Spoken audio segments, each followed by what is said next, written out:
Då, när Estonia förliste natten till den 28 september, då hade inte den nya regeringen tillträde. Kan du berätta vad du gjorde då? Ja, jag väcktes av en journalist rätt tidigt på morgonen. Jag hade ändå skulle upp tidigt eftersom Ingvar sen tidigare hade en intervju för TV4 inplanerat. Jag skulle vara där 7:20 där Ingvar var i sändning. Men det ringde en journalist till TT, från TT till mig och ville ha Ingvars kommentar. Och då ringde jag upp Ingvar, men innan jag hade hunnit göra det så ringde TV4 för att bekräfta att Ingvar verkligen skulle komma. Det planerade ämnet, det var FN och FNs framtid. Men då ville de få bekräftat att Ingvar ändå skulle komma och prata om det här förskräckliga då som hade hänt. Så då ringde jag upp Ingvar och vi beslöt att, och då visste du om detta. Du hade hört det på radion. Och vi beslöt att vi inte skulle göra någon kommentar utan vi måste veta lite mer. Alltså vi hade ju inte regeringsapparaten till förfogande. Alltså jag kunde inte ringa UDs vakthavande och sånt eftersom ju Ingvar Carlsson inte var statsminister ännu. Och vi beslöt att Ingvar ändå skulle åka till TV4 eftersom det var inplanerat. Och TV4 sa att det skulle... Alltså de ville att Ingvar skulle komma och prata om Estonia. Om Estonia. Jag var ju själv tveksam som jag sa förra, tyckte att nu hade det här inträffat och mitt ämne hade fallit. Men då fick jag genom Gisla det besked att de är väldigt angelägna att jag ändå kommer och säger någonting. Men ni hade jobbat tillsammans tidigare eller under valrörelsen? Vi hade jobbat ihop i 5 år då. Okej. Eller från 89 då till 84. Så att det var ingen ny situation som du kastades in i? Ja, det var ju en av de mest allvarligaste situationerna. Men nej, det var ingen ny. Nej. Var det meningen du skulle fortsätta jobba tillsammans med Ingvar också i den nya regeringen? Ja, det var klart då. Så då får ni tillsammans ner till TV4. Och intervjun, eller inslaget handlade om Estonia. Ja, det handlar ju väldigt mycket om Estonia. Det var ett rätt kort intervju. Ja, ni har väl säkert läst den? Ja. Och det är ni som har tagit fram utskriften. Ja, just det. Men där berördes inte bärgningsfrågan. Nej. I den intervjun. När kom den först upp? Ja, den kom upp, jag har ju inga direkta anteckningar vilka frågor som ställdes och när frågorna kom upp. Men jag vet att efter den intervjun så gjordes det intervjuer utanför TV4-huset. Och jag är nästan säker på att det var en TV4-journalist. Det kan också ha varit en Eko-reporter som på en direkt ställde frågan om Ingvar Carlsson tyckte att båten ska bärgas. Var det i direkt anslutning till den här intervjun som hade ägt rum? Ja, intervjun hade ägt rum. Vi hade lämnat TV4-huset och ute vid parkeringen så gjordes intervjuer. En oförberedd intervju? Ja. Alltså TV4 jobbar ju alltid så och även TV2s morgonprogrammet. Först så vill de ha direktsändning och sen så vill de ha kommentarer som de kan sända då i kommande sändningar. Vanligtvis på kvällen. Eller i morgonsändningarna så att säga. En gång i halvtimmen har de ju nyhetssändningar. Men min bild är också att både TV4, TV2 och Ekot hade ju direktsändningar, alltså extra sändningar hela förmiddagen. Men det har väl ni kanske kontrollerat utskrifterna där? Ja, jag hade inte fått fram dem, eller jag har inte tittat igenom dem än. Men jag har följt dem en bra bit. Jag skulle tro att där finns de här intervjuerna, den här intervjun med Ingvar med. Och det var där då som Ingvar talade om bärgningen. Så det kan ha varit i Ekot i radion också då? Ja, det kan ha varit i Ekot också. För i TV4 finns det en sån, den som jag också skickade med utskriven. Det finns men det är soffintervjun den va? Ja, det är en soffa, sen är det en utanför Estline-terminalen. Ja, men det är TV2. TV2, just det. TV2 åker ju inte ställa sig utanför TV4. Min minnesbild var alltså att det var var i soffan som jag sa det här. Men det kan ha varit Jonas Gummesson. Det kan ha varit utanför naturligtvis. Eftersom jag nu ser utskriften och det inte sägs i soffan och det var direktsändning så måste det ha varit någon. Men det jag är fortfarande säker på, det var att det var på morgonen jag sa detta. I en direkt fråga och där jag, som jag besvarade förra gången, hade väldigt kort tid. Nu måste jag ta ställning. Och då har jag utvecklat i den utfrågningen hur jag reagerade inför detta och problemet som jag sett på det. Så det är inget tillägga mer än vidhålla alltså att det var på morgonen, det var i anslutning till TV4.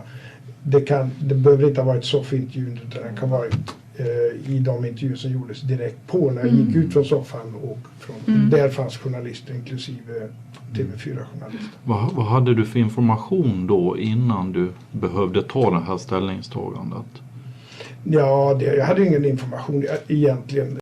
Det finns en fråga till mig här om Carl Bildt och där Carl Bildt talade jag med när jag satt i bilen. Och jag tror alltså det var mellan från TV4 till terminalen som Bildt fick tag på mig. Det var Bildt som ringde upp. Och jag tror att han ringde på Gisslas telefon för övrigt. Och då talades vi vid. Däremot har jag inget minne av att han skulle ha ringt mig i bostaden. I vilket fall hade vi inget samtal om något utan det samtal Bildt jag hade, det var i bilen från en av tv-stationerna, förmodligen från TV4 till TV2. Blev du uppdaterad då på läget? Jag kommer ju nu inte ihåg vad samtalet gick ut på. Det var vi konstaterade att det var en enorm katastrof. Vi skulle hålla kontakt. Men det var inte särskilt mycket vi talades vid om per telefon då. Det var inte. Det var ju en oerhört chockerande händelse och man var ganska tagen. Man undrade ju om bekanta och vad det här. Det var den största katastrofen i Sverige under modern historia. Så jag klarar även Carl Bildt och jag var ganska tagna av det här. Vet du var han befann sig då? Minns du det? Nej, det kan jag inte säga. Jag vet inte ens om han berättade det. Jag vet inte om ni kommer ihåg det. Jag komplettera mig. För du talade ju först. Han ringde på min telefon och det måste ha varit någon gång då 7:45. Alltså efter intervjun som skedde då 7:25. Varför jag vet det är att de alltid ligger då precis före 7:30 nyheterna. Och sen så gjorde vi de här intervjuerna. Och jag är mer säker än Ingvar att bärgningsfrågan kom fram i efterintervjuerna, alltså på parkeringsplatsen. Ju mer jag tänker på det, desto mer säker är jag. Och sen satt vi oss i bilen och nästan då precis så ringde han på min telefon. Jaha, det stämmer med. Alltså på väg från TV4. På väg från TV4. Men innan så hade de ringt, medan du gjorde de här intervjuerna så ringde TV2 på min telefon också och ville att vi skulle komma ner till terminalen. För att de skulle kunna ställa några korta frågor och ha i sin morgon-tv. För de hade ju då upptäckt att Ingvar var i 4:an. Men 2:an hade honom inte. Och då ville inte de åka till TV4-huset utan de åkte till Grand till terminalen. Vilket i och för sig inte förvånade mig, för så är det. Ja, de sänder från Göteborg, enligt 2:an då? Nej. De sänder från Stockholm. Och precis när jag hade lagt på då och vi hade satt oss i bilen så ringde Carl Bildt. Men jag vet inte varifrån han ringde. Nej. Han hade inte, ni talade inte om bärgning eller sådana saker då? Jag vet att vi talade om den frågan i bilen. Efter intervjun? Efter intervjun, för jag insåg med en gång att det var en farlig fråga. Och vi växlade ord om det. Om Bildt och jag talade om den. Jag kan inte med 100% säkerhet säga just därför att det var en sån. Men i normala fall skulle jag berätta för honom att jag fick den här frågan. Det skulle jag gjort. Men jag kan inte absolut säkert säga det. I normala fall så informerar jag en kollega om en sån fråga. Då minns inte om han sa någonting om han skulle åka till Åbo och han var ju på väg till Åbo på förmiddagen. Jag vet bara att han berättade att han hade kontakter med de andra berörda länderna. Men i övrigt kommer jag inte ihåg mycket av det. Det rörde sig om att det här var fruktansvärd olycka och en katastrof och att det här skulle naturligtvis ta svenska folket väldigt hårt och så vidare. Det var den typen av. Men sen kan jag ha berättat att jag nämnde om omvärvningen, men jag skulle inte kunna gå in på det. Nej. Får jag fråga dig nu då, fortsätta att fråga om det här med informationen. Blev det ett hårt tryck på dig därefter? När vi kom tillbaks efter terminalen så skrev vi då ett pressmeddelande. Jag vet inte om ni har hittat det. Det har vi inte. Vi kanske kan ta terminalen lite först då, hur det var där. Alltså där var det bara den intervjun på parkeringsplatsen. Vi var inte inne i terminalen utan de enda vi träffade där var journalisterna. Okay. Så att, och det var ett kort stopp bara i min bild. Ja. Inga anhöriga som var fram eller? Nej. Okay. När vi kom tillbaks då här till riksdagen så skrev jag det här pressmeddelandet. Och min bild är att det var ett väldigt litet tryck efter kommentarer av Ingvar Carlsson den dagen. Och det finns ju ett naturligt skäl till det, och det var ju att det var Carl Bildt som var statsminister. Jag kan nog tro att om inte Ekot var utanför TV4 så ringde de säkert, men jag har inga sådana anteckningar. Att de ringde och gjorde en telefonintervju, men jag minns inte det. Och min bild är att vi inte gjorde några samtal efter på hela dagen. I min min sekreterares dagböcker finns inga sådana anteckningar. Jag har antecknat alla mediekontakter under alla år. Men just alltså den dagen så finns ingenting där. Det är 4 år sedan, jag kommer inte ihåg. Brukar du samla också på vad som skrivs i de viktiga tidningarna? Jag har gått igenom allt. I söndags gick jag igenom högar som jag har. Alltså jag har klippt allt som Ingvar har sagt under alla 7 år. Och det finns ingenting. Nej, för det vi har liksom tänkt också, det borde ju blivit uppmärksammat direkt. Nej, men alltså det här var, alltså, man måste komma ihåg hur det såg ut då den här hösten 94. Och att, alltså, jag tyckte också att det var förvånansvärt tyst i media under hela den här hösten. Alltså, men man måste komma ihåg hur det såg ut. Det hade varit val och det var regeringsskifte och det var statsrådsutnämningar. Alltså hela den här apparaten med att byta regering. Och dessutom så var det ekonomisk kris. Det var EU-valrörelse. Alla partiledare var ute i landet och reste. Och sen och Ingvar Carlsson då både som statsminister som ledare för Socialdemokraterna hade ju ett oerhört stort ansvar, ett huvudansvar på ja-sidan. Och alltså, det gjorde att det hände så väldigt mycket den här hösten. Men jag frapperades också över att det nästan inte finns någonting i media. Men du kände inget tryck på, du arbetade på Socialdemokraternas kansli Riksdagskansli. Var det något tryck kring överhuvudtaget om pressen eller även anhöriga ringde? Nej. Det var inte så. Men jag fick sällan anhöriga i telefonen. Det var Ingvars sekreterare, men det var ju sedan jag var statsminister. Jag var ju oppositionsledare. Det är så lätt att glömma. Jag var ju oppositionsledare fortfarande. Jag var ju inte statsminister. Det var inte regeringen. Och att jag kom in från början så det var ju därför att jag var bokad av ett helt annat skäl. Annars hade jag vilket var då kan man säga otur för mig, för annars hade jag fått mycket mer tid att fundera igenom naturligtvis och samråda och så vidare. Men nu gick jag direkt in i det, förmodligen före Carl Bildt, vad jag kan förstå. Ja, och den här, alltså det att vi skrev ett pressmeddelande, det tog ju TT. Alltså TT skrev om det och det var det enda som efterfrågades så att säga. Det här är ju de sakerna som framgick i intervjun på TV4. Ja, vi hade ju talat igenom vad jag skulle säga i intervjun och sen skrev vi ner det bara. Men det var väldigt lite tryck, men jag tycker inte det är så konstigt.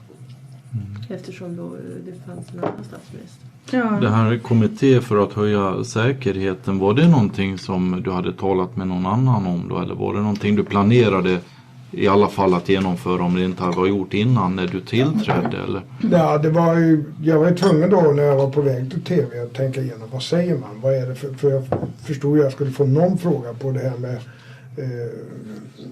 åtgärder, vad gör man i sånt här läge? Och då visste jag ju om att vi hade haft detta var inte första stora fartygsolyckan utan det har varit flera stycken.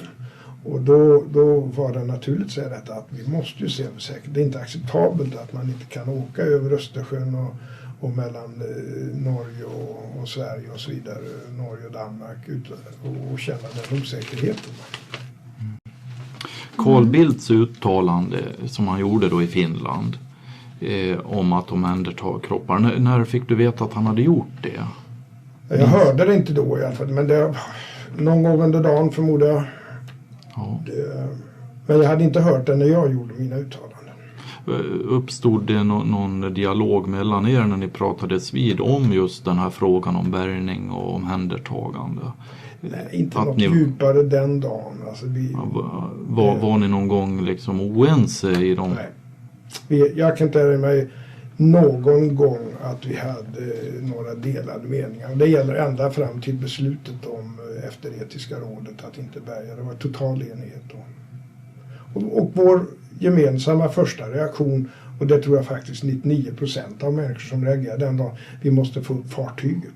De som inte reagerade så, det var de som så att säga hade upplevt själva fiskarfamiljer och liknande. De tänkte annorlunda. Men alla vi andra som inte har levt i den miljön, vi reagerar nog spontant, och inklusive Carl Bildt och jag, att man måste anstränga sig för att få upp fartyget. Sen när etiska kommittén redovisade de synpunkterna som de hade, och när vi också naturligtvis fick reda på med den andra analysen om de tekniska problemen, riskerna, så var det nästan lika samfällt att då gick man över till uppfattningen, nej, det är inte klokt att bärga. Och där tror jag Carl Bildt och jag var ganska typiska, representativa. Och jag upplevde aldrig att vi hade delade meningar. Sen ställer du frågan här om varför man då inte dök de första dagarna innan strömmaren, framförallt första dygnet. Det vet jag inte, det hade jag inget samtal om, utan då det bildades en grupp i regeringskansliet som handlar om den här frågan, och där man erbjöd oss att få sända en eller flera representanter. Och det var Ingela Thalén som jag utsåg då, och hon tog med sig Laila Freivalds vid något tillfälle när det var juridiska frågor. Och jag har ställt frågan efteråt till då Ingela Thalén innan vi tillträdde om det var några meningsmotsättningar eller någonting. Men det har jag inte fått något sånt rapporterat heller. Så att jag upplever att under hela processen var vi överens. Det fanns inte några skilda meningar egentligen. Så mer en semantisk fråga egentligen, det här med att Carl Bildt säger att vi ska bärga de omkomna. Det var hans spontana reaktion, och din reaktion var att vi ska ta upp båten. Och det var egentligen samma sak. Ja, jag skulle tro att det var ute för samma känsla. Men vi samrådde inte. Han ringde inte mig för ska jag säga att jag tycker, och jag samrådde inte med honom innan. Hade ingen chans till det överhuvudtaget. Att ska vi bärga för. Så det var spontana uttalanden skulle jag, i vilket fall från min sida, och jag skulle gissa att det var från hans sida också. Du sa ju inte Ingvar att båten ska upp, utan han sa att alla ansträngningar ska göras för att bärga båten. Och det sa Carl Bildt, mycket, mycket stora ansträngningar tror jag. Jag har aldrig velat göra en poäng av mot de anhöriga. Alltså därför att det är klart de uppfattade det på det sättet. Därför har jag rakt bett om ursäkt utan några försök att säga ja men jag sa ändå si eller så. För det är klart att det uppfattades ändå som att man skulle göra alla försök. Hade du några kontakter då med Lars Kristiansson eller de andra som arbetade? Nej, det hade jag inte. Under den här veckan? Inte alls. Så du vet inte hur din bevakning av deras... Skedde via media. Det skedde via media. Fanns det någon överlämnande perm eller någon slags... Ja, om praktiska frågor, men ingenting om det sköttes ju av kommunikationsdepartementet. Så att där skedde överlämnande. Plus att Ingela Thalén och Laila Freivalds var med. Men det skedde alltså inte via statsrådsberedningen utan via kommunikationsdepartementet. När det gällde innehållet. Jag fick ingenting ifrån mina företrädare.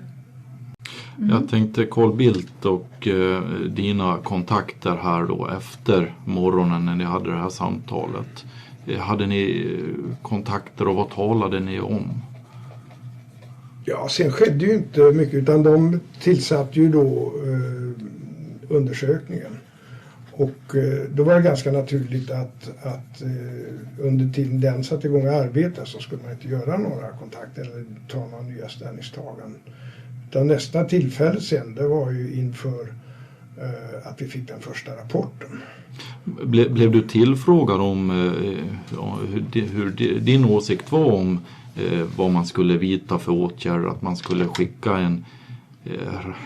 en förfrågan till Sjöfartsverket att de skulle göra en utredning? Blev du tillfrågad om det? Du menar första uppdraget till det har jag inga noteringar om, men det är jag ganska säker på att vi, antingen att jag fick det genom Ingela Thalén eller att jag fick det genom Carl Bildt, men att man samrådde med oppositionen att man ger det här uppdraget, det var ju ganska klart. Det var inte kontroversiellt heller, för det låg ju i de uttalanden jag gjorde att vi måste nu gå och undersöka detta, så uppdraget till Sjöfartsverket var en självklarhet. Och att det berördes på något sätt med mig också är ganska givet. Men genom att det var så självklart så är det ingenting som har etsat sig fast. Men jag var helt för att man skulle börja i den andan. Stolt Comex, är det någonting som du kommer ihåg? Det är alltså Stolt Comex. Det är ett dykföretag som för den första veckan erbjöd sig att gå ner och omhänderta omkomna utanför vraket. Är det någonting du... Bland annat så kom det ut i massmedierna. De skickade ett fax till ett departementssekreterare på kommunikationsdepartementet om att de fanns i Hangö. Och sedan hände det ingenting och då gick de ut via massmedierna, och jag tror tillsammans med anhöriga. I alla fall fanns det ett par anhöriga som var engagerade då om att det här företaget hade erbjudit sig att bärga eller gå ner runt fartyget med undervattensfarkost och bärga omkomna. Och sen har det varit en grej i massmedierna kring det. Har du kommit i kontakt med den? Nej, jag har aldrig hört talas om Stolt Comex. Nej. Okej. Ines Uusmann, när blev det klart att hon skulle bli kommunikationsminister ungefär? Ja, det var ganska sent. I vilket fall visste jag om olyckan och att hon skulle bli ansvarig för den när hon blev kommunikationsminister. Det var helt klart. Det visste hon också när hon tackade? Ja, det var hon pinsamt medveten. Ingvar utnämnde eller presenterade sina samtliga statsråd efter Estonia. Den 29 var den första. Så det visar ju också vilken turbulent tid det här var. Jo, visst. Det var alltså dagen efter olyckan. Funderade du igenom upplägget då för vem som skulle hålla i den här Estonia-frågan och om det skulle klaras av på ett departement eller om man skulle fortsätta med en sån här statsrådsgrupp som den avgående regeringen hade tillsatt? Ja, det hade ju något som en provisorisk lösning, men därtill kommer att jag är mycket tveksam när det gäller att ta ifrån departement sitt ansvar. Jag har ju sett när man har haft såna här, därför att man har haft koalitionsregeringar och haft såna här samordningskanslier. Det har i min uppfattning inte varit goda erfarenheter. Så i mitt sätt att se på en regering ska leda så ska vara ett departement som har ett ansvar, det ska vara klart entydigt. Det är det departement som handlägger frågan. Sen ska statsrådsredningen finnas som en resurs att stötta det departementet. Det är en svår fråga, de behöver ett stöd och råd, avlastning på något sätt. Men det var alldeles klart att det var kommunikationsdepartementet och Ines Uusmann som skulle ha det grundläggande ansvaret. Sen såg jag ju då att mitt program innebar att jag måste se till att det från statsrådsberedningens sida fungerade effektivt. Och då bestämde jag mig för, med hänsyn till mitt program, och jag har gjort ett kalendarium var jag hade bara vissa delar här som visar att det nödvändiga i detta att ha en person som fanns på statsrådsberedningen och som också kunde sitta inte minst med de anhöriga och ha någon som av våra duktigaste tjänstemän. Så att det blev då Jan Nygren och Kjell Lindström kan man säga på statsrådsberedningen som fick mitt uppdrag att arbeta, men inte för att ta över frågan utan att stödja kommunikationsdepartementet. Och jag fick nästan fortlöpande informationer av framförallt Jan Nygren men också Ines Uusmann. Men det var alldeles klart att det var kommunikationsdepartementet som skulle hålla i frågan. De tjänstemän som därmed hade varit med från början, de fortsatte att ha tjänstemannaansvaret. Det här överlämnandet då från den borgerliga regeringen, gick det smidigt och hade ni något möte där man uppdaterade er när ni tillträdde? Ja, genom den här lösningen också att det var samma tjänstemän som gick vidare med det som hade börjat med det. Ingela Thalén fanns med. Jag upplevde att det fungerade bra. Jag har ingen anledning till kritik mot den borgerliga regeringen.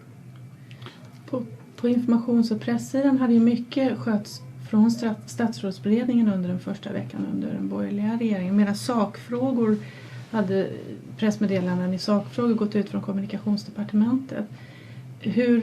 När du kom in på statsrådsberedningen den 7 oktober, när det började, eller när ni började då, hur var trycket där då? Du sa att det var lugnt i början, men var det ett högre tryck eller var det på? Nej, eftersom Ingvar la upp, alltså som man just har berättat, att det är departementet som ska ha ansvar, så gjorde vi klart det för media också, att det var Ines Uusmanns pressansvariga pressekreterare då som skulle ta de kontakterna. Och i den mån journalister ringde till mig, men alltså jag minns inte att det var något tryck, utan jag tror att de ringde dit de skulle, det vill säga till kommunikationsdepartementet. Hur har du samordnat ditt arbete med Eva Lind då? För det var hon som kom då. Eller har du fått information från henne? Alltså löpande så samrådde vi. Dessutom som statsministerns pressekreterare så hade jag också ett samordningsansvar för alla pressekreterare. Så jag hade regelbundna veckomöten med alla pressekreterare. Med nästan 100% i närvaro eftersom det låg samtidigt som regeringssammanträdena. Och då diskuterade vi gemensamma frågor och det här var självklart en viktig fråga åtminstone i början där i oktober eftersom det var ett sånt tryck på Ines Uusmann. Fick du då information om att det ringde mycket anhöriga? Ja, jag fick, vi uppdaterade varandra så att säga regelbundet och dessutom hade jag inte dagligen men jag hade några gånger i veckan direkt kontakt med Eva för att stämma av mediafrågor och så. Hade ni några planer på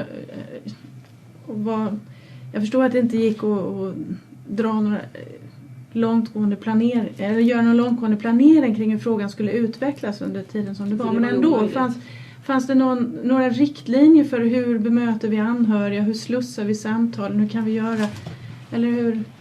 Det fanns det säkert, men de var inte jag inblandad i. Alltså, vi måste skilja på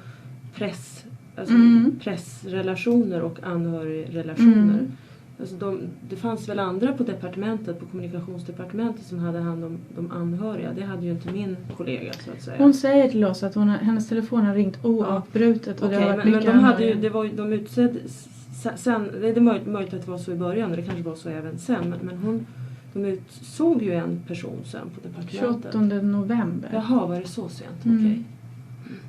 Men tills dess hade telefonerna ringt oavbrutet och Eva Lind och flera andra. Men vi talade inte om någon slags strategi för hur man hanterar anhöriga. Det gjorde vi inte. Nej. För hur man hanterar pressen.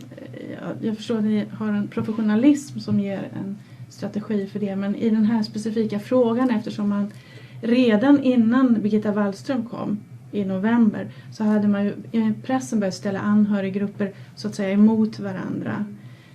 Det är en tacksam metod för pressen att jobba. Man har givna kontrahenter. Och bärgningsfrågan till exempel. Hade ni någon strategi för hur ni skulle jobba med den frågan för att få ut budskapet så det kändes som att ni fick ut ert budskap? Ja, alltså det är klart att indirekt så har man ju det. Det måste jag ju säga. Men det fanns inget skrivet papper grupper eller att vi diskuterar att nu ska vi prata om hur vi lägger upp strategin. Men det är klart att Ines Uusmann försökte ständigt finnas tillgänglig för journalisters frågor. Hennes medarbetare fanns alltid tillgängliga. Har du arbetat tillsammans med Eva Lindå tidigare? Nej, det har jag aldrig gjort. Jag kände inte henne innan. Men det gick bra trots den stressade situationen? Ja. Hade ni känslan av att relationen med anhöriga och press fungerade bra på kommunikationsdepartementet? Ja, alltså det tycker jag. Hade det inte gjort det så hade vi ju haft möjligheter att kanske stödja på något sätt. Men det är min I anhörigdelen stödde ju I anhörig stödde vi, precis. Det var ju, Jan Nygren la ner väldigt mycket arbete, även Kjell Lindström på anhörigkontakter. Och jag fick information om att det var tidvis mycket jobbiga samtal. Och det ledde ju också till att vi kom fram till att jag borde också få lyssna av stämningarna bland dem. Och det innebar att det har ni säkert noterat. Jag hade den 25 oktober så satt jag med de anhöriga för att själv få lyssna och inte bara få rapporterna via november var det. 25/11. Det här är ett nytt datum. Alltså, hade inte det? Nej, har du det Lars? Ja, någonstans så finns det säkert. Vad var detta? Det var statsrådsberedningen i Jan Nygrens rum. Ja, det var inte så många som kom då utan... De hade ju samlat, de hade utsett vissa representanter så att, som man hade kontakter med. Och som jag sa, Jan Nygren la ner mycket tid på det. Jag fick rapporter om det. Jag förstod att det var jobbigt. Ines Uusmann satt med, de stöttade varandra. Men då sa Jan Nygren till mig att du bör själv också höra det direkt. Och då satt jag med dem den 25 november. Och sen träffade jag ju, det var inte den enda kontakten. Jag hade EU-möten under hela den här tiden. Och där, jag kommer ihåg till exempel Västerås. Var en kvinna som var framme och talade. Ja, ni vet vem det är. I Borlänge var det väldigt... Ja, det var det sista jag gjorde som statsminister. Så hade jag ett möte i Borlänge med anhöriga. Det nämnde jag, tror jag, vid förra samtalet. Jag var med på naturligtvis minnesgudstjänsten i Storkyrkan. Jag var med på minnescykeln för Lennart Petersson i Lund som var en nära vän till mig. Så att, det var inte så att jag inte träffade anhöriga, det gjorde jag. Men ansvaret skulle ligga på Jan Nygren. Just därför att jag efter den valrörelsen och regeringsbildningen så gick jag ut i en ny valrörelse där jag reste. Och där Gisela var ju med mig hela tiden där också. Så att de tjänstemän på statsrådsberedningen som därför hade den löpande ansvar, det var Jan Nygren och Kjell Lindström.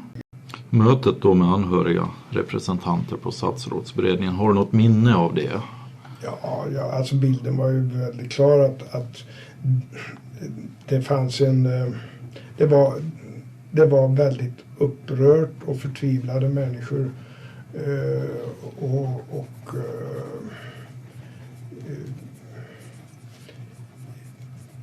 några av dem i alla fall var väldigt låsta vid detta att bärga fartyg och få upp kropparna. Upplevde du att de kände då att det var ett annat beslut på väg och att det var det som stegrade dem? Nej, det tror jag inte. Därför att jag kan säga för egen del, det var etiska rådet som gjorde för min del att jag bestämde mig. Och det tror jag var för alla i regeringen. Det var etiska rådet som avgjorde det hela. Så att, men det kan väl hända att det fanns en misstro, för säkert fanns en misstro hos dem, men det fanns ingenting i några beslut eller underhandsdiskussioner som gav egentligen anledning till det. Men det fanns, de hade ju säkert läst tidningar och sett andra uttalanden där en del började säga att är det verkligen så klokt. Var det några experter eller sådana som hade arbetat med att utreda bärgningsfrågan närvarande vid det här mötet? Nej.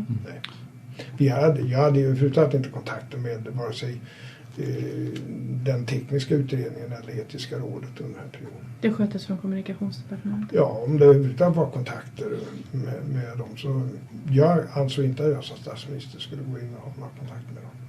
Okay. Får jag ställa en fråga till dig apropå det här med anhörigkontakter? Fick du någon förfrågan från Eva Lindå eller hade du kontakt möjligen med Birgitta Wallström också? Om hjälp eller att det var svårt det här anhörigsamtalen? Alltså det är klart när jag säger att vi skulle ha hjälp, det var ju framförallt, alltså, det var ju i mitt gebit när det gäller mediekontakter. Och där upplevde jag inte det som om de hade stora problem. Nej. Alltså det är klart, som Ingvar säger, att när det gäller anhörigkontakterna då, men det måste ju ha varit en förskräcklig situation. Nej, vi försöker skapa oss en bild av den här situationen som måste ha varit extraordinär redan utan Estonia-haveriet denna höst. Och då tänker man det kanske inte... Men jag var inte kontaktperson när det gäller anhörigkontakter. Det var ju Kjell Lindström. Okay. Så det är han som kan besvara den frågan. När det gäller hjälp eller stöd eller råd men mer handgripligt stöd när det gäller mediekontakter så fick jag ingen sån förfrågan. Jag hade ju, min almanacka såg också sådär ut. Nej, inte riktigt, inte alla de interna. Så att vi var ju vi var ju hela tiden på resor också under den här tiden. Det var inte bara jag ska kanske ändå dra något av det om ni vill det. Alltså, för det ger ju, eftersom du själv säger bilden av det här. Det är det man vill förstå. Vi hade haft valet den 18 september. Och då var det klart att jag skulle bilda regering. Och då satte jag igång med kontakt med talmannen och partiledarna. Regeringsdeklaration skulle skrivas och vi hade ju då en väldigt turbulent ekonomisk situation med frågor runt om i världen. En ny regering, kommer den verkligen att ta hand om de ekonomiska problemen? Så det fanns en risk för felsteg i sådana saker och att regeringen inte visade handlingskraft och hade kontroll över situationen skulle kunna få väldigt allvarliga konsekvenser med räntechocker. I detta inträffar då den här natten den 27-28 september olyckan.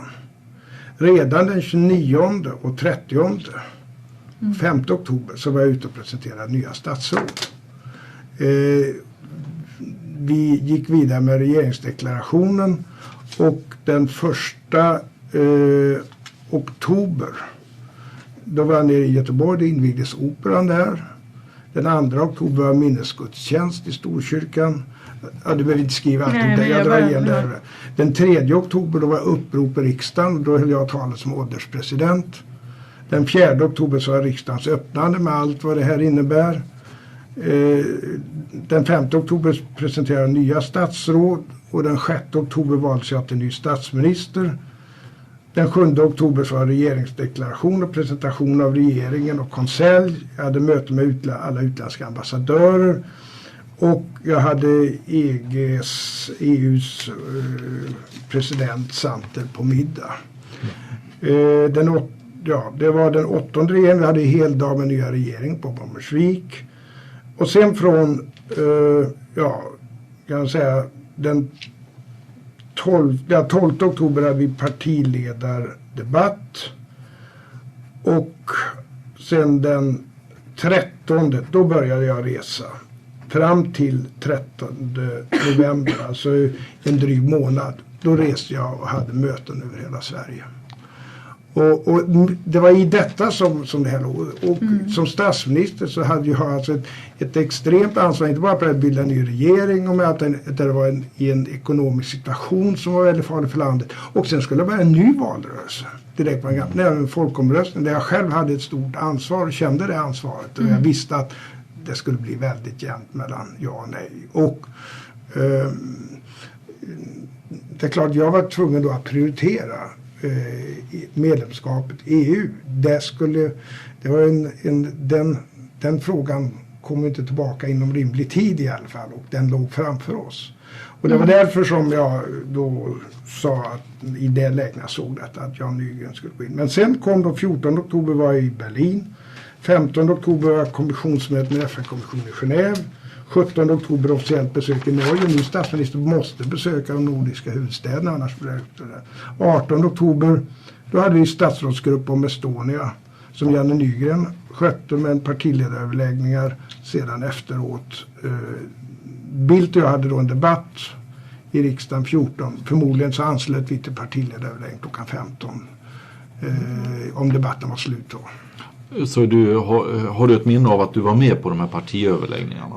Jag var inte med på statsrådsgruppen för då stod jag i talarstolen i riksdagen. Men jag har antecknat i min almanacka 15 partiledaröverläggningar och det har både min sekreterare och jag. Så att Bildt och jag har rimligen gått tillsammans efter debatten dit. Det skulle vara mycket märkligt annars. 21 var minnesstunden för Lennart Pettersson i Lund. 9 sedan 11 fyllde jag 60 år. 11 var det slutdebatt i tv och 13 folkomröstning.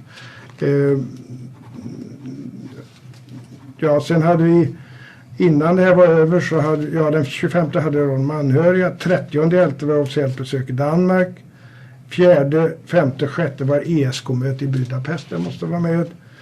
10, 7-12, 7-10 så var EU-toppmötet i Essen. Det var därför jag inte var med på det partiledarmötet. Och det var jag också tvungen att vara med på. 10 var det Nobelfesten. 12 så drog Johan Fransson för mig särskilt eftersom jag hade varit borta. Och den 14 var det officiellt besök i Finland och sen landade jag på morgonen och direkt till regeringssammanträdet.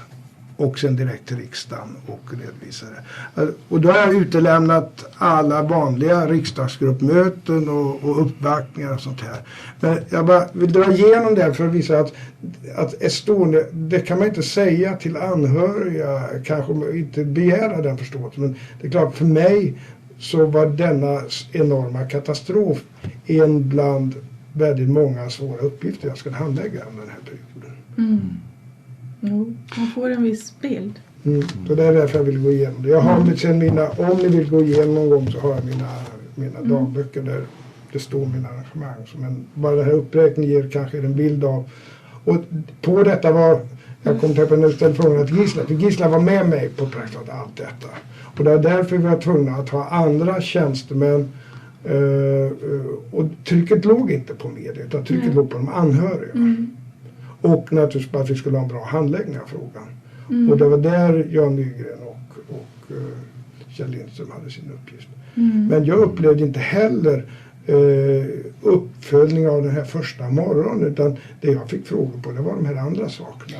Estonia försvann under en period fram till naturligtvis när etiska kommittén då kom fram. Inte försvann men det var inget starkt tryck på mig att finnas i tv och radio och göra uttalanden. Vilket man också kan tycka man verkar men så var det. Och det var väl det här andra som... Upplevde du att det fanns ett tryck kring andra frågor? På Ingvar Carlsson? Andra frågor än Estonia? Ja, absolut. Det var, men det är intressant mycket också. Som helst, om alltså det var ju hela EU-valrörelsen. Jo. Och nya regeringen och att vilket land Ingvar besökte först som statsminister. Det var alltså Nobelpristagarna, det var väl Peres och det var väldigt mycket den här. Man inte ihåg alltså, man kommer möjligen ihåg litteratur. Ja, så att jag menar det var Peres Arafat var det, just det. Så att jag menar, vi hade middag för dem. Ja, det glömde jag. Så att det var väldigt mycket och dessutom så var det, jag pratade om ekonomiska krisen, alltså det lades ju en ekonomisk-politisk proposition också mitt här i november. Med de stora besparingarna. Och det ringde ju journalisterna om. Här den 2 november så lämnade regeringen propositionen i. Men då var Ingvar i Karlskrona, ser jag här. Och i Växjö och i Kalmar och i Västervik på samma dag. Jo, men det stora jobbet låg ju i att förbereda där. Och på den skulle Sveriges krona och räntan värderas. Och det var ett jättearbete internt innan vi la den propositionen. Om man studerar medierna från den här tiden, eller avbröt jag dig? Nej. Säkert. Tyckte du just som jag. Ja, då kan man se att i medierna så finns det utförliga beskrivningar av hur en bärgning av Estonia skulle gå till och vad det skulle kosta. Och det finns alla möjliga förslag från 100 miljoner till 500 miljoner står det någonstans och någon annanstans står det från 500 miljoner till 1 miljard. I den ekonomiska kris som Sverige befann sig i då skulle det vara möjligt att förorda en bärgning? Ja, det kan jag definitivt och kategoriskt säga. Det var aldrig från någon sida, vare sig oppositionen eller regeringen, så var det ett argument om det kostar för mycket eller inte. Kostnaderna, det kan jag garantera. Det spelade ingen roll i bedömningen. Man trodde heller inte att det skulle vara svårt att få den allmänna opinionen och tycka att det var... Nej, det hade varit de ekonomiska förslag vi la på besparingar, det var ju mycket hårdare, mycket svårare, mycket mer kritik. Så att det här bedömde jag jämfört med det ett mycket litet problem ekonomiskt sett. Utan det var de andra frågorna som var helt avgörande. Finansdepartementet var aldrig inblandade i... Det ställdes aldrig den frågan ens i media vad jag kan Nej, det ställdes frågan men det spekulerades. Jag fick någon fråga på det, men jag har i alla de sammanhang sagt ekonomin spelar ingen roll. Det finns inget uttalande från dig eller, men det finns däremot det kanske finns, fast vi har hittat det. Det var väldigt förmätet sagt. Men jag menar, det är oftast journalister som skriver utan att ha ett uttalande från politiskt håll. Ja, här fick Telus han har sista frågan.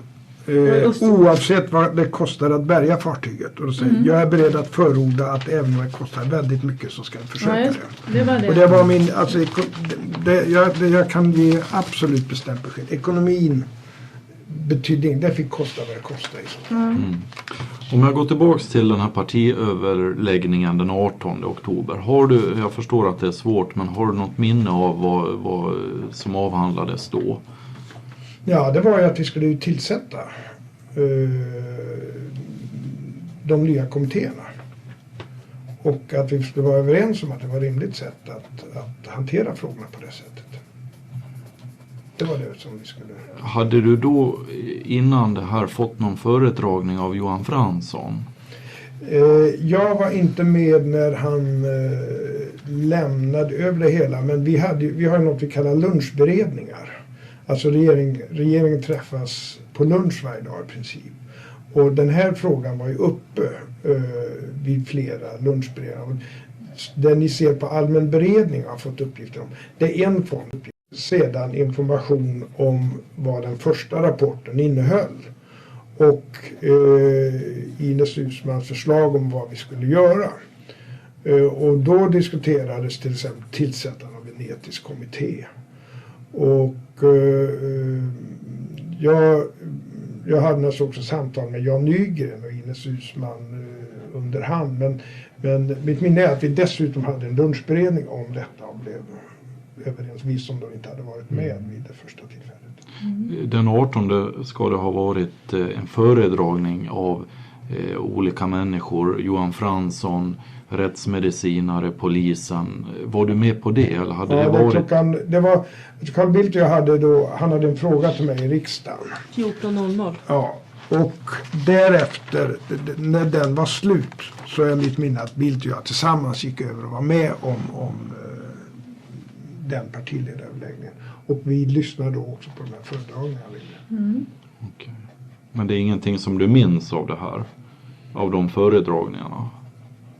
Ja, inte något alldeles specifikt. Jag hade ju då fått en förhandsinformation om den första rapporten var avlämnad. Och sen var jag klar över vad vi skulle föreslå från regeringens sida. Och mitt minne även där total enighet om att detta var rimligt att ha en etisk kommitté som fick gå igenom det här. Jag tror alla kände en lättnad över att få den formen av råd innan vi skulle ta beslut som politiker och politiskt ansvariga. Också att det behövdes göras en konsekvensanalys och vi fick det beskedet att med hänsyn till vattnets sammansättning så skedde ju inte några förändringar eller försämringar. Det skapas inga försämrade förutsättningar för att bärga om man skulle komma fram till detta. Det var också en viktig faktor. Vad var det som ledde fram till att man behövde ytterligare underlag? Ja, den första rapporten visade ju att det här var tekniskt möjligt, men ett mycket vanskligt företag.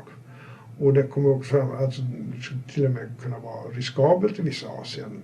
Men sen var det också en rad etiska problem som man skulle stöta på. Och då fick vi klart att den första rapporten räckte inte alls för att vara ett tillräckligt underlag för ett definitivt beslut.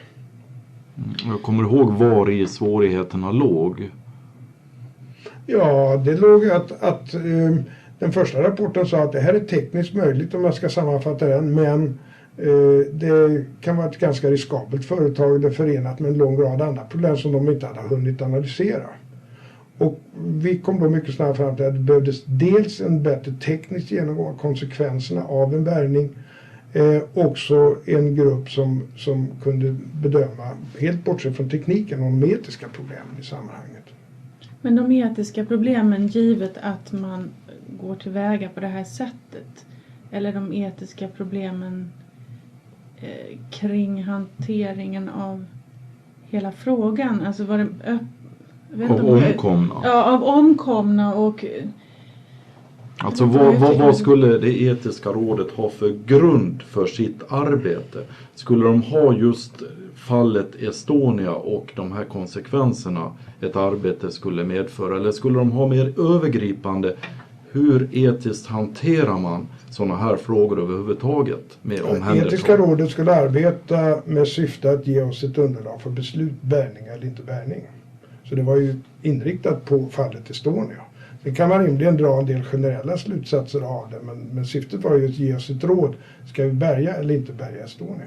Så det var aldrig syftet att, givet att regeringens beslut blir antingen det här eller det andra, så bör vi ha en etisk beredskap. Hur ska vi etiskt hantera detta i samhället som uppstår i situation A eller i situation B?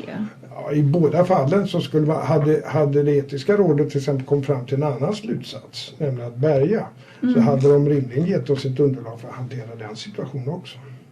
Så att det gjorde ju att från de flesta av oss, för att inte säga alla, så var etiska rådet naturligtvis oerhört viktigt. Samtidigt som man också behövde de rent tekniska bedömningarna av det hela. Och den sammanvägningen sedan så...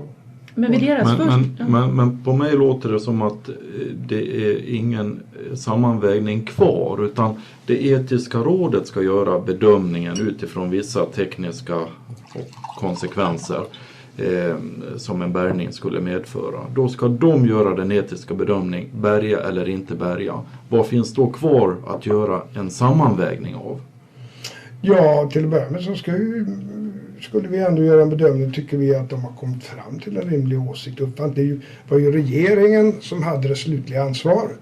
Och det är inte alltid så att man följer ett kommittéförslag. Det händer ofta att man säger, ja, vi har lyssnat på det, men vi tycker ändå, när vi gör vår helhetsbedömning, vi kommer till en annan slutsats. Så det var inte så att jag sagt att vi till varje pris skulle följa etiska rådet, utan det var när vi hade läst det, tagit del av deras synpunkter, så blev vi övertygade. Hade de kommit med illa genomtänkta förslag och så vidare, då var ju vi inte alls bundna av det för att vi hade tillsatt ett etiskt råd. Men det kom samtidigt, deras ställningstagande kom samtidigt som Sjöfartsverkets konsekvensanalys. Läste du och tog till dig båda samtidigt också? Ja, det gjorde alla. Ja. För jag tycker man får en uppfattning av att etiska rådets ställningstagande vilar på konsekvensanalysen. Om de hade kontakt eller inte under utredningsarbetet, det vet jag inte. Men det var ju 2 självständiga kommittéer i princip. Där de ena skulle utreda tekniken och den andra var etiken. Vid de här dragningarna då av Johan Fransson och de andra visades några bilder från andra vrak och omkomna. Det har jag inget minne av. Det ska ha visats bilder från Ulven. Det var en ubåt. Ja, en ubåt som sprängdes och sedan... Jo, men inte visades på bilder på omkomna då. Det med Ulven känner jag igen när du säger det. Jag tänkte i termer av civila fartyg, men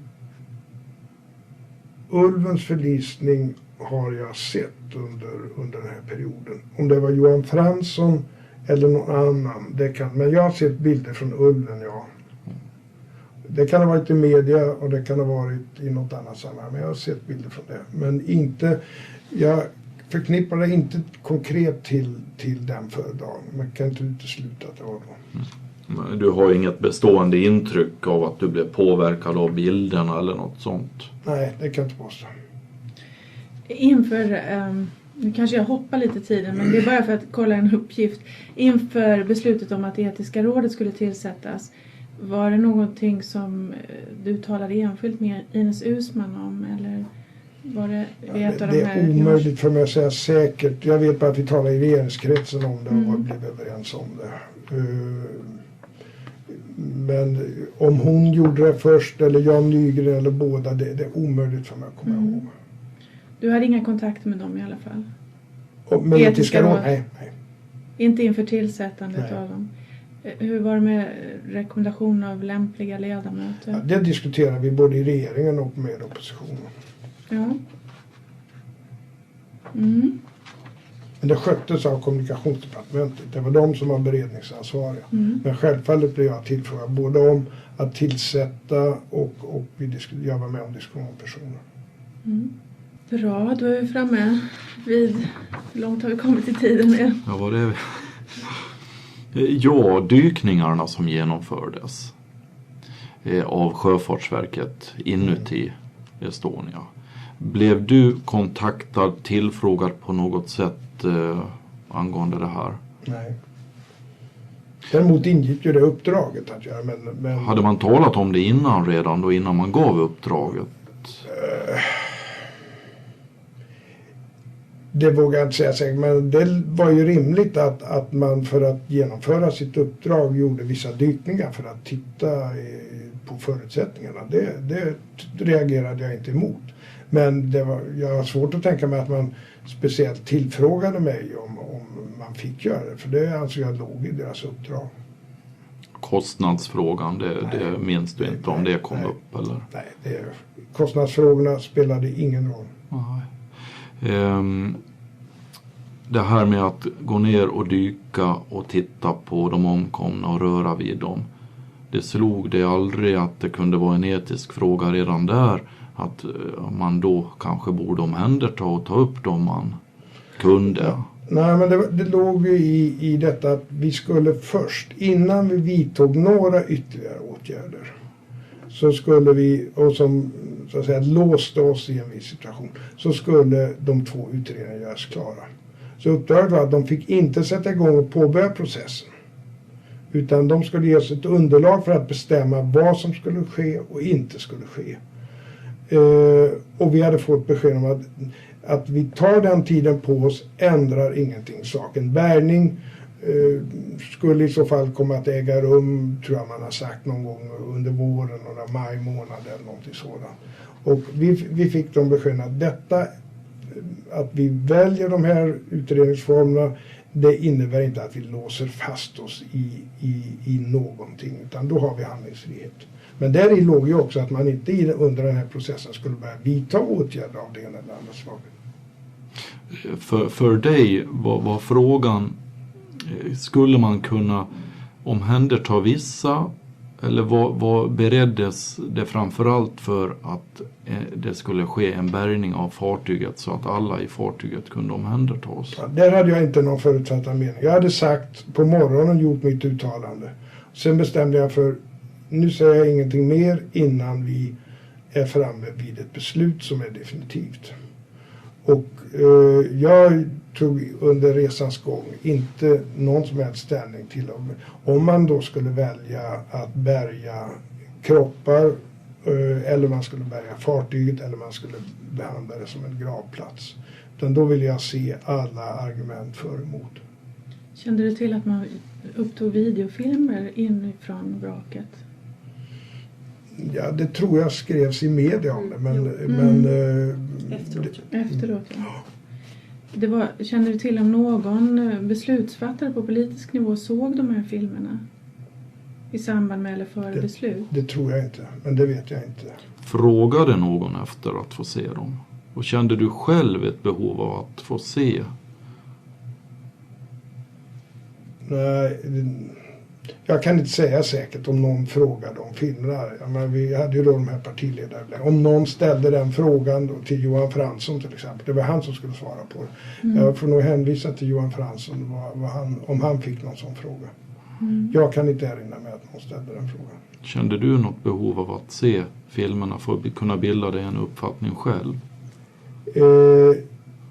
Det tyckte jag inte var det viktigaste, utan det var den beskrivning vi fick. Vi fick en beskrivning av Johan Fransson om de problem man skulle riskera. Att dykare som gav sig in i detta, det var glassplitter och det var komplicerat, och att man till exempel skulle kunna bärga en kropp från en familj medan den andra från samma familj blir kvar och så vidare. Den typen av, och så att vi kommer ju aldrig att kunna bärga alla kroppar om man väljer. Så den typen av problematik fick vi helt klarlagt för oss. Att det var ett riskabelt, svårt arbete, men fortfarande tekniskt möjligt. Var detta i samband längre fram under beslutsprocessen? Ja, det här var väl då när vi var framme vid slutet av rapporten. Det här vi talade om tidigare var när kommittén skulle tillsättas. Nu är vi framme vid slutrapporten. Var det Johan Fransson själv som föredrog det, eller hade han med sig? Johan Fransson hade en föredragning för mig den 12/12/9:30. Eftersom jag var nere i Essen då och han hade dragit det för regeringen. Och han drog då, jag har skrivit Johan Fransson, så att det tyder på att han var själv. Och det var du själv? Det var jag själv. Om jag hade någon medarbetare vågar jag inte säga säkert, men jag tror att det var jag själv. Minns du hans föredragning? Ja, den var ju en sammanfattning av analys, eller vad säger jag, konsekvens. Inte analyskommittén, Man vet inte.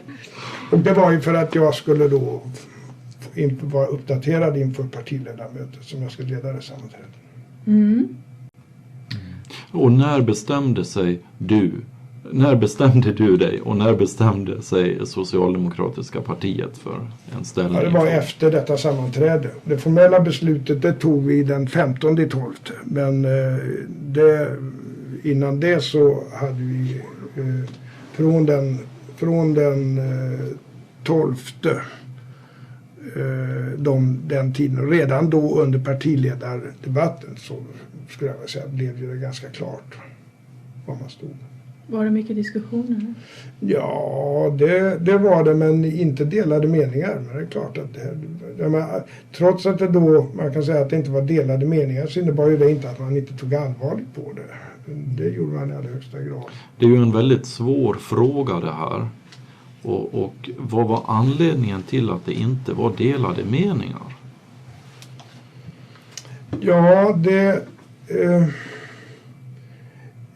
berodde rimligen på att de här två utredningarna visade oss att på ett övertygande sätt att det var rimligare att låta detta förbli en gravplats. Jag sa i början att vår spontana reaktion, jag ska inte ange procentsats, men jag tror den helt överväldigande majoriteten var att man måste bärga fartyget. Så reagerade jag, så reagerade de flesta. Och sen vi som då tog del av de här två utredningarna blev då övertygade om motsatsen. Att nej, det är rimligare att låta detta vara en gravplats. Så det var en lång rad skäl som medverkade till det här. Men sammantaget så ledde det till att i partiledarkretsen, i regeringen, så sa vi oss alla, ja, det är den riktiga lösningen. Och återigen, det var inga ekonomiska bedömningar i det. Kände att ni hade tillräckligt med underlag? Var det ingen som reagerade mot att man kunde kanske göra på något annat sätt? Eller vet vi tillräckligt? Nej, jag upplevde att vi var alla överens om detta. Jag hade ju varit väldigt känslig för om vi skulle bli splittrade i en sån fråga. Ingen ville göra partipolitik av det, inte i något skede. Det var mycket tragik och så. Jag tror att alla var besjälade av att försöka komma fram till ett beslut som vi visste skulle bli kritiserat. Det var inte så att vi trodde med det här så kommer vi ifrån, inte minst för mig så var det ett oerhört svårt beslut. Det tror jag, det finns säkert uppspelningar från när jag lämnade mitt besked till riksdagen. Jag hade väldigt svårt, bland de svåraste anföranden jag hållit. Men samtidigt var det då en styrka att veta att vi var överens, vi tyckte så här. Hade vi varit splittrade hade det alltså ännu svårare. De anhöriga, vem var det som skulle belysa konsekvenserna för dem? Ja, vi hade ju alla då, jag tror inte bara regeringsrepresentanter utan alla hade ju träffat anhöriga och hört de som ville att fartyg skulle bärgas och vilka, de hörde inte av sig lika mycket kanske i media så, men det fanns ju också en mycket stor grupp som inte ville att man skulle bärga. Så det var vi helt klara över att här finns absolut delade meningar bland de anhöriga. Hur vi än gör så kommer någon grupp av anhöriga att bli besviken. Det fanns inte det beslut där vi kunde säga att ja, de anhöriga stöder det här. Fanns det något intresse på eller något förslag på hur man skulle kunna ta reda på var majoriteten låg?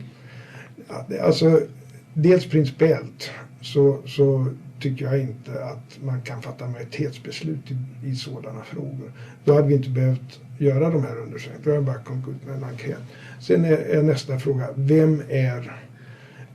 hur gör man upp listan över de som har rätt att delta i omröstningen? Även i andra sammanhang så uppstår diskussioner om röstlängden. Här hade det blivit en fruktansvärt svår debatt att avgöra vilka ska ha rätt att rösta. Vilka ska inte ha. Jag tror att det hade varit en på gränsen omöjlig uppgift. Däremot var det alltså viktigt för oss att klargöra inte hur många röster, men att här fanns människor som är oerhört starka känslor. Och de har jag träffat på, de har jag mött. Jag visste och det tror jag kom till uttryck. Jag säger det rent. Jag vet att många kommer att bli väldigt besvikna. Och det smärtar mig att göra dem djupt besvikna. Men jag hade ju ändå ansvar som statsminister att till slut fatta det beslut som jag ansåg vara det riktiga och rimliga.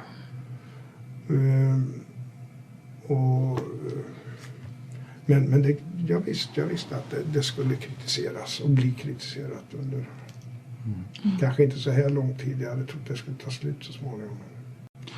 De här 2 rapporterna, var det skriftliga materialet ni fick från Sjöfartsverket eller fanns det annat skriftligt material också? Jag tänker då på till exempel rapporterna från Lars Weiset som är inbakat i konsekvensanalysen. Men fick du se hans rapporter eller hans skrifter? Ja, om jag såg dem eller inte vågar jag inte säga säkert. Men jag fick ju redovisning redan då 9:30 om hela deras arbete. Det var upplagt. Och sen har jag läst konsekvensutredningens rapport. Om jag läst bilagor eller inte, det vågar jag inte säga säkert. Men jag hade alla möjligheter att ställa de frågor. Först ensam och sedan tillsammans med de övriga partiföreträdarna. För Lars Weiset han skriver 2 rapporter. En skriver han utifrån det uppdrag han fick från Sjöfartsverket. Och en skriver han som en egen kommentar för han tycker att de anhöriga måste på ett mer konkret sätt tas in för att den här avvägningen ska kunna göras på ett riktigt sätt.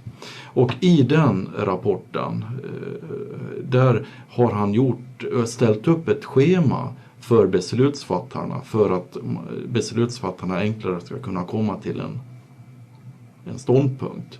Är det någonting du kan påminna dig om att du har sett? Nej, och jag skulle inte i så fall låtit mig styras av ett sånt schema. Det tycker jag låter väldigt teknokratiskt. Jag undrar om han har talat med så många anhöriga. Och han bortser i vilket fall för att vi hade ju suttit med de anhöriga.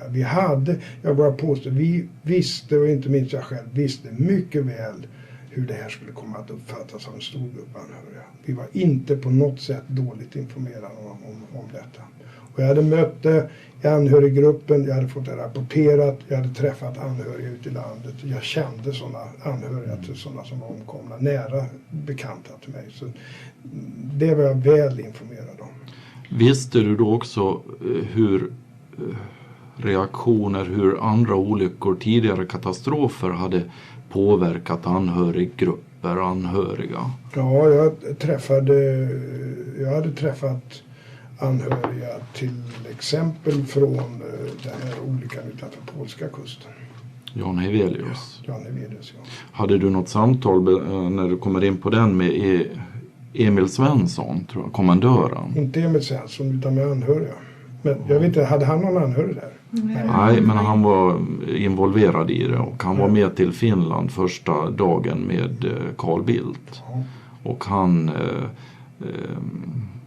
hade sett filmer då från dykningar, och han hade varit i kontakt med de 7 anhörigfamiljer som fanns i Sverige. Jag har träffat representanter från familjerna. Ja, då jag tänkte innan jag släpper den här frågan så tänkte jag fråga om Alexander Kielland-fonden och Odd Christian Rehme. Är det någon person som du har hört talas om eller haft kontakt med? Han alltså var präst i Norge och var den som drev fram, kan man säga, vändningen av Alexander Kielland-plattformen. Jag känner inte honom, men jag har hört talas om den vändningen som han åstadkom. Men jag känner honom inte personligen. För den har man sett beskriven från ett håll, historien om man ska säga. Och sen när man möter Odd Christian Rehme så får man den beskriven från de anhörigas håll. Från regeringens sida var det mycket, man hade ett initialt löfte från, jag tror det var 2 statsministrar också. Där, åtminstone var det en. Om att det skulle bärgas, och sen drog det ut på tiden, tog 3,5 år, och man till slut beslutade man i alla fall att bärga efter att det hade svängt lite.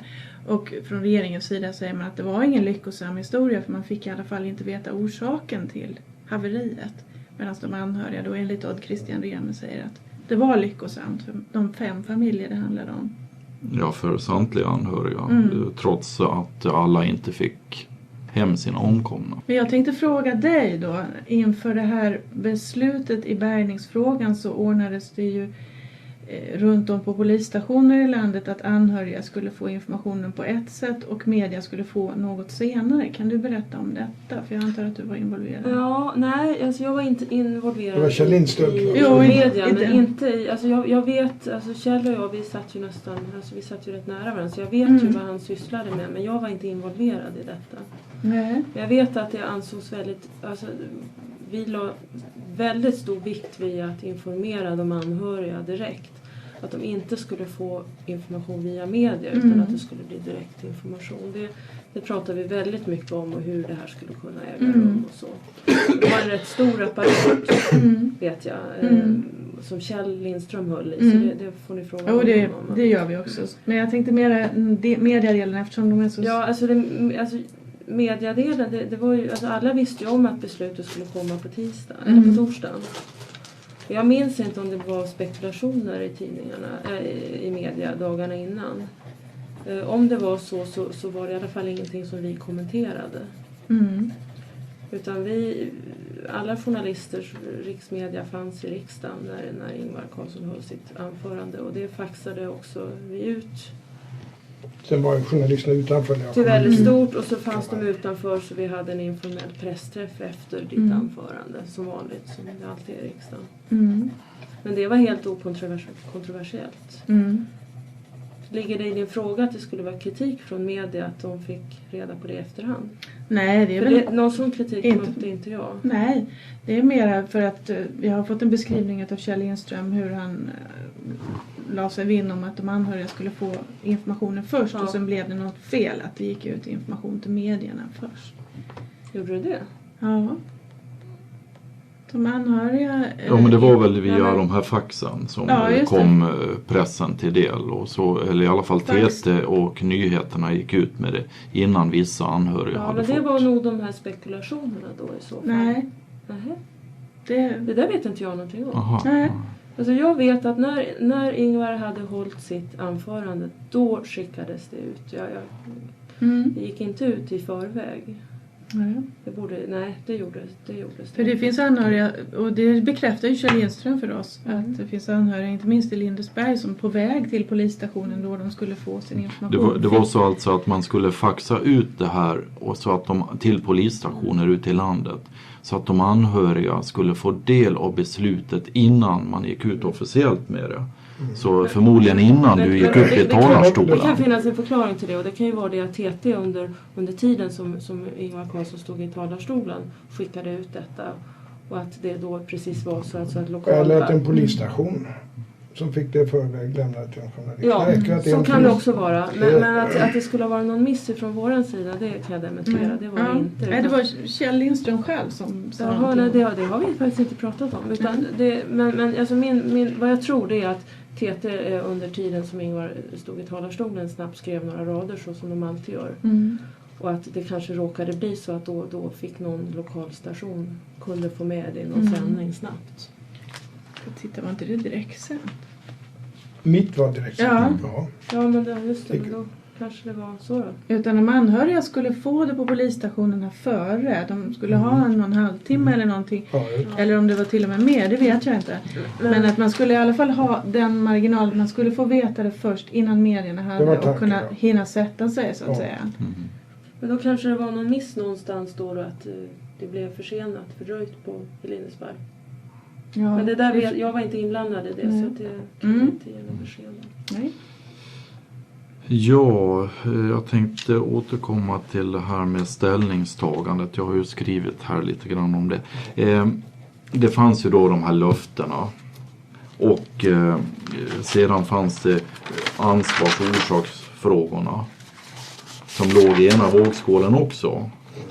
Och då undrar jag, vad var det då som gjorde att ställningstagandet blev som det blev?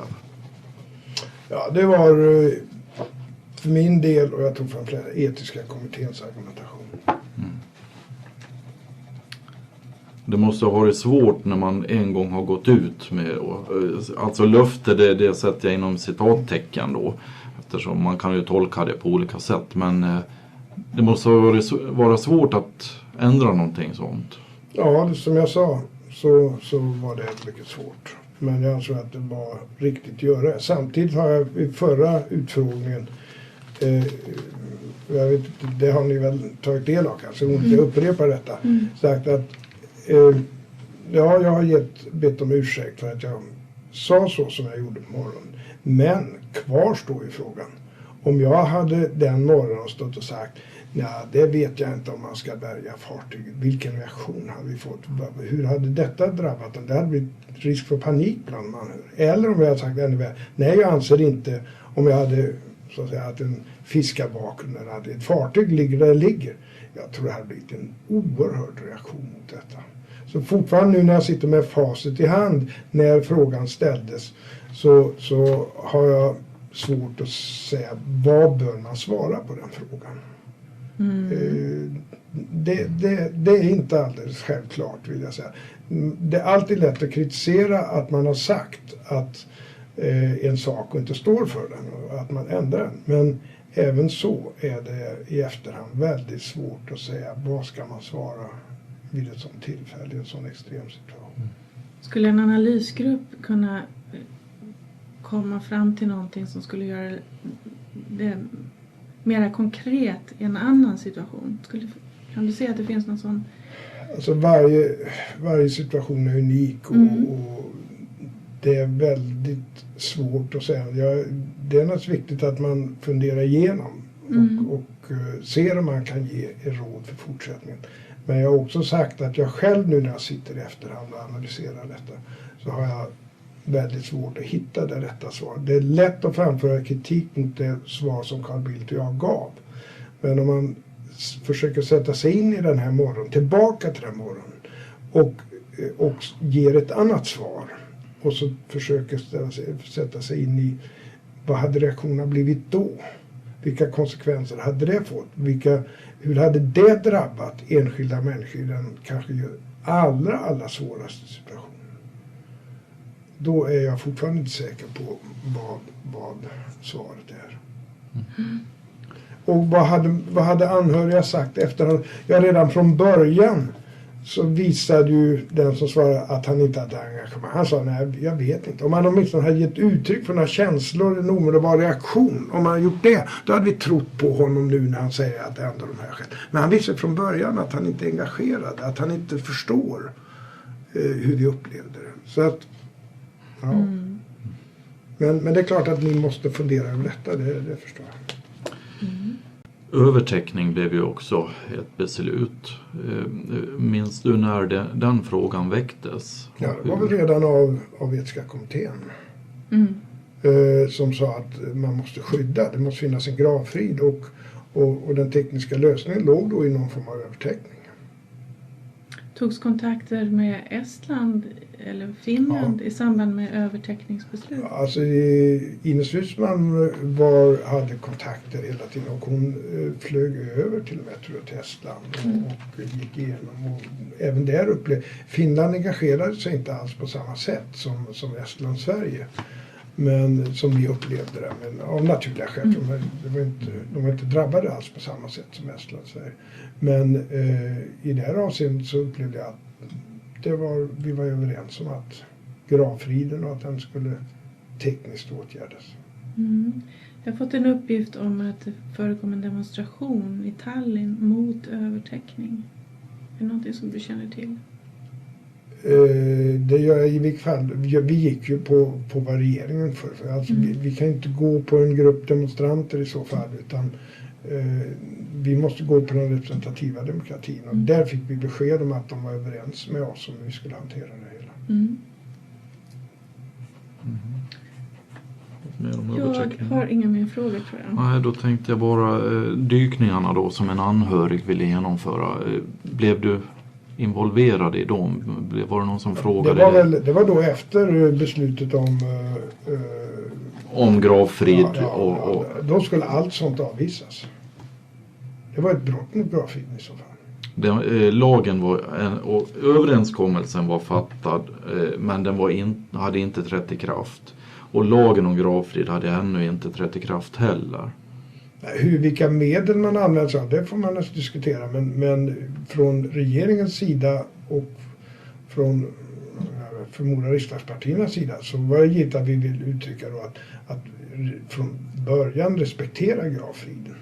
Och sen om man hade haft möjligheter att stoppa detta, det är möjligt att man inte hade haft att tillgripa någon sorts våld om man hade ställts på sin spel. Men man skulle ge uttryck för att nu vill vi att vi respekterar gravfriden. För det är det beslut som vi har kommit fram till. Det var ju självklart att vi hade en skyldighet att tala om detta. Och det var ju vi får inte glömma bort den stora anhöriggruppen som ville ha gravfrid. Och de skulle reagera väldigt starkt mot dem om vi inte hade från när vi fattade besluten vidtagit åtgärder för att försöka upprätthålla detta. Givetvis inom lagens ramar. Flera anhöriga säger till oss när vi träffar dem att de uppfattar det som att det inte har fattats ett beslut i Estonia i bärgningsfrågan. Vad tror du att det beror på? Ja, det finns en grupp anhöriga som har låst fast sig väldigt hårt vid sin uppfattning. Och jag har till exempel upplevt att den gruppen inte ens har tagit till sig när jag har bett om ursäkt. Och sagt, jag har hört folk säga, men du kunde åtminstone bett om ursäkt för det. Och jag kan inte göra det tydligare än från Sveriges riksdag direktsänd i protokollet. Och nu har jag i och för sig inte hört detta att man uppfattar att vi inte fattat beslut, men det är i så fall uttryckt för samma sak. Va? Jo, ja, men man säger ju att bärgningsbeslutet är ju fattat, det är inte så, men samtidigt så uppfattar man att det finns inget slutgiltigt beslut fattat. Vi har träffat flera 100 anhöriga och kontentan från mötena är att det alltid är någon som säger så. Ja. Man undrar vad det beror på när det finns väldigt tydliga beslut. Ja, men jag tror att detta var ju en olycka som var i sig själv väldigt svår. Väldigt många människor var inblandade som omkom. Om vi säger att var och en av dem hade en stor grupp anhöriga, vänner, bekanta. Så klart att du får väldigt många olika reaktioner. Och då har ni har träffat de anhöriga så ni har sett detta på. Det är ju väldigt svårt att föra en del av samtal. Andra mycket lätt. Men, och då kan man få räkna med att man får en del sådana reaktioner. Som är väldigt svåra att förstå. Kanske beror lite på övertäckningsfrågan också som har... Det kan möjligen, det var ju efter min tid när du menar när man uppsköt det hela. Där kan möjligen finnas att då väcks en sorts förhoppning igen. I huvudfrågan. Vilket ju det inte är tal om egentligen. Jag har bara en fråga till. Och det är om du hade, vilka kontakter du hade, om du nu hade några, med Estland och Finland när det gäller bärgningsfrågan. De sköter av kommunikationsdepartementet. Ja, men då är jag nog klar. Då får vi tacka så mycket. Ja, tack så väldigt mycket.